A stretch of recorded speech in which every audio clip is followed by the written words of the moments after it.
Thanks for that overview of how vocabulary is taught and organized.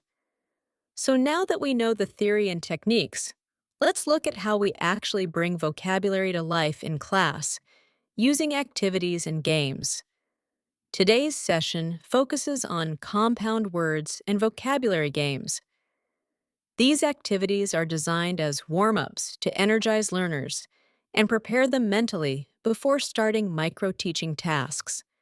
By the end of this lesson, students should be able to recognize compound words, build connections between vocabulary items, and actively participate in communicative classroom games. Compound words are formed when two separate words combine to create a new word with a specific meaning. For example, book and case combine to form bookcase. Students need regular exposure to compound words so they can review familiar ones, learn new ones, and recognize patterns that help them expand vocabulary more efficiently. Vocabulary games are effective because they increase motivation, improve attention, and encourage friendly competition among students. Different types of vocabulary games can be used in class, such as drawing games, guessing games, and acting games.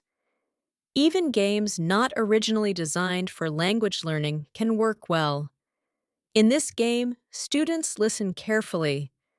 When they hear a word that matches a card, they quickly grab it and shout, "Got it!" if they are first. Students sit in groups of 4 or 5. Cards are placed face up on the table. The teacher reads words aloud, one by one. This activity improves listening accuracy, quick word recognition, and classroom excitement. In this game, one student sits with their back to the board while teammates explain a word so that the student can guess it. Students cannot say the word itself. They must describe its meaning. The first team whose member guesses correctly earns a point. This activity is effective because it develops speaking fluency, encourages negotiation of meaning, and promotes teamwork. Games are not only entertaining, they are powerful learning tools that help students practice language naturally and confidently. After these warm-up activities, students are active, focused, and ready to begin the main lesson or micro-teaching stage. But learning vocabulary shouldn't stop in class. So now we'll move to the final part, where we look at tools and strategies students can use to learn vocabulary on their own.